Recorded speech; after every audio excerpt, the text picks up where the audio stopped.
Innama yu'minu bi ayatina alladzina idza dzukkiru biha kharru sujjada. Ini dia panggil sifat. Sifat orang mukmin tawadhu', meninggalkan sifat takabur. Kalau orang takabur bukan sifat ni.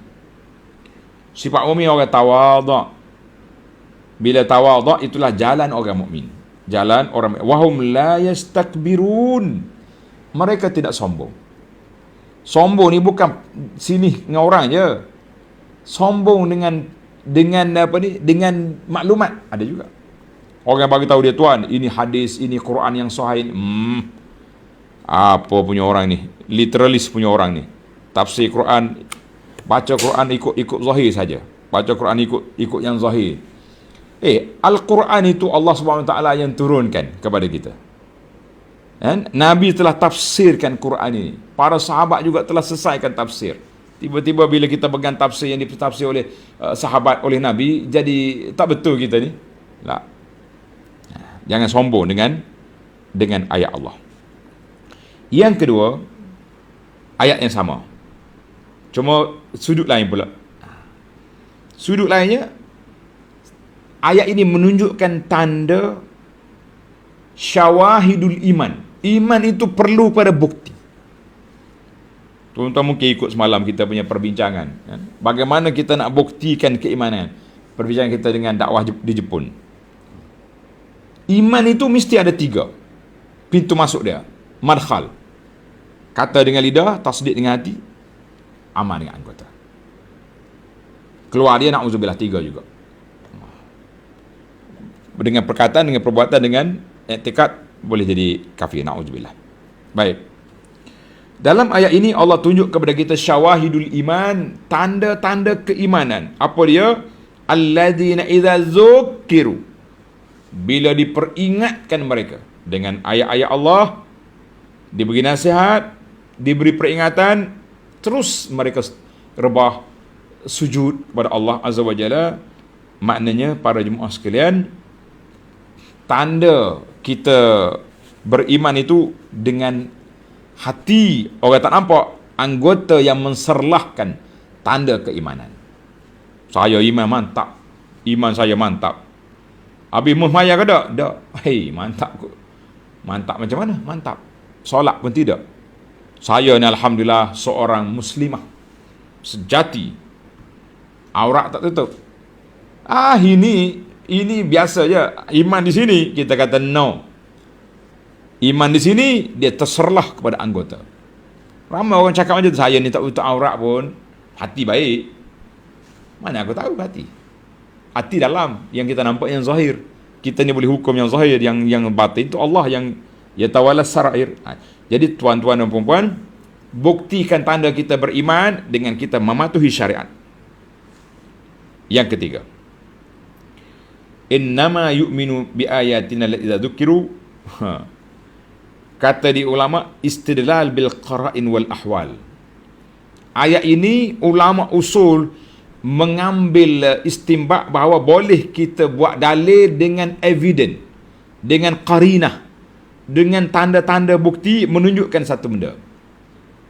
Mana ini untuk qadi lah. Tuan qadi nak tahu orang ni curi ke tak mencuri, nak tahu dia ni pukul orang ke tidak, kita tengok melalui evidence, melalui qarinah, diterima. Kita hari ni pun, bagaimana kita nak tahu orang ni beriman ke tidak? Kita tengok melalui qarinah, melalui evidence. Tengok dia tu baik, solat, zakat, puasa, cakap dengan orang baik contohnya, maka kita kata insya-Allah dia orang baik melalui tanda-tanda. Yang keempat, ayat yang sama lagi, innama yu'minu ayatul lazi. Ini menunjukkan kepada alamat, inna min alamatil mu'min, di antara tanda orang itu beriman, inqiyaduhu lil mawa'iz. Bila dia dengar nasihat, terus ikut nasihat yang baik. Kita bimbang hari ni dengan nasihat tak jadi dengan nasihat. Apa ustaz cakap, biasa je tu, aku dengar lama dah benda. Tak ikut lah. Tanda orang beriman, min alamatil mu'min, tunduk dan akur kepada nasihat yang disampaikan. Lebih-lebih lagi nasihat daripada Quran, nasihat daripada hadis Nabi sallallahu alaihi wasallam, maka dia akur. Yang kelima, wahum la yastakbirun. Anna min sifatil mu'min at-tawadu'u lil haqqi wa lil khalqi. Allah kata mereka tak sombong. Sifat orang mukmin tawaduk, merendah diri kepada Allah dan juga merendah diri kepada makhluk. Jadi bezalah, rendah diri kepada Allah Taala kita boleh sujud. Rendah diri kepada makhluk maknanya kita terima nasihat orang, kita terima teguran, kita tidak sombong. Ini kadang-kadang orang payah nak terima teguran, ni paling payah sekali. Tegur sikit walaupun PM secara peribadi, merah muka, terangkat telinga. Kau tegur aku, siapa kau? Oh iya. Yang keenam, tatajafa junubum, Allah kata khaufan wa tama'an. Khaufan wa tama'an yang bagi lidda'i, sepatutnya bagi orang yang berdoa, bagi orang yang beribadat, mesti ada dua sifat ini, khaufan wa tama'an. Ataupun dalam bahasa lain, al-khaufu war raja. Kita kena takut kepada Allah, takut Tuhan tak terima, dan mengharapkan keampunan dan pahala daripada Allah. Dua-dua kena ada serentak. Bila kita takut satu benda, kita akan minta sungguh-sungguh, merayu. Macam contoh orang ni tersalah lari laju, hak laju 60, di atas 120, JPJ tahan tengah jalan, apa nak rayu gitu, cik minta maaf lah cik, saya nak cepat ni, isteri nak bersalin ke macam mana, apa dia, rayuan. Kita bila kita rasa kita ni nak berdoa pada Allah, kita doa sungguh-sungguh, rayuan tu sungguh, biar barulah dia tangkap. Dan yang kedua, kena ada sifat ar-raja, mengharapkan pahala, Allah Ta'ala kabulkan apa yang kita lakukan.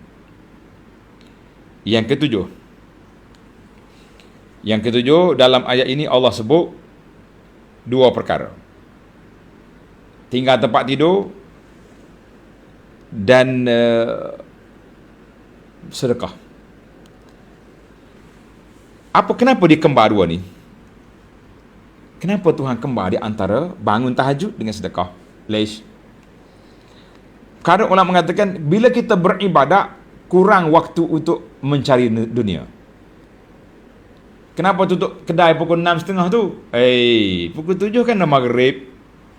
Saya nak pergi masjid, saya nak pergi solat berjamaah. Selepas kuliah masjid ada kuliah, tutup awal.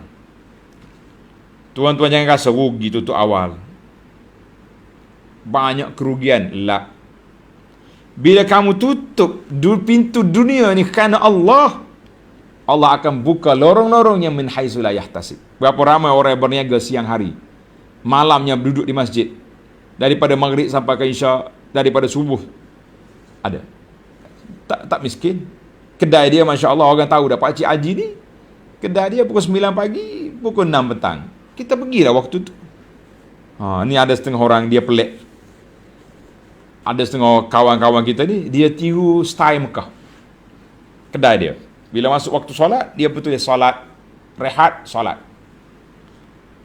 Dia tak tulis rehat makan, malu ke orang, sibuk nak makan, nak jual ke nak makan. Rehat, solat.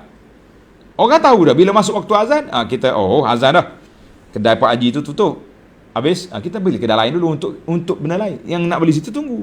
Kalau rezeki kita tak akan lari. Tak boleh lah kalau kita tutup kat orang, tak pergi kedai lain lah. Itu Allah Ta'ala tak tulis untuk kita. Biarkan, jangan duduk sibuk. Masya Allah.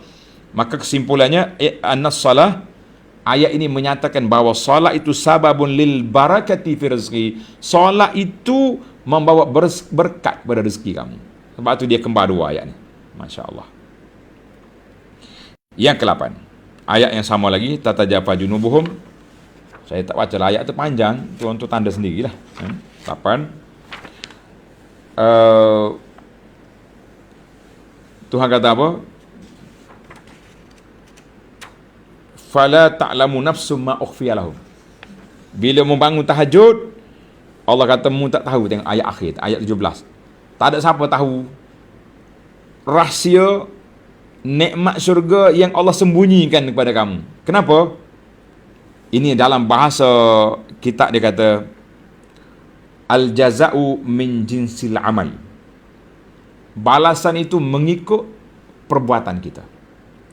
Oleh kerana kamu bangun sembunyi-sembunyi, bertahajud tak ada siapa tahu, Allah kata aku sediakan nikmat syurga ni, aku sembunyikan bagi kamu, tapi besar sangat-sangat. Masya Allah. Kata Al-Imam Al-Hasanul Basri rahimahullah ta'ala, seorang ulama tabi'in yang zahid, akhfa qaumun amalahum. Tanda tuan-tuan, saya nak kata-kata ini ditularkan. Kata-kata Hasan Basri. Akhfa qaumun amalahum. Oleh kerana mereka menyembunyikan amalan dia tidak diketahui oleh orang, fa akhfallahu lahum ma lam tara ainun. Allah Ta'ala sembunyikan, rahsiakan nikmat syurga yang dia nak beri itu, tak pernah mata tengok. Wala yakhtur ala qalbi basharin. Mereka tak pernah terfikir Tuhan nak bagi apa dengan dia. Allahu Akbar. Kata-kata ini dinukil oleh Ibnu Kathir.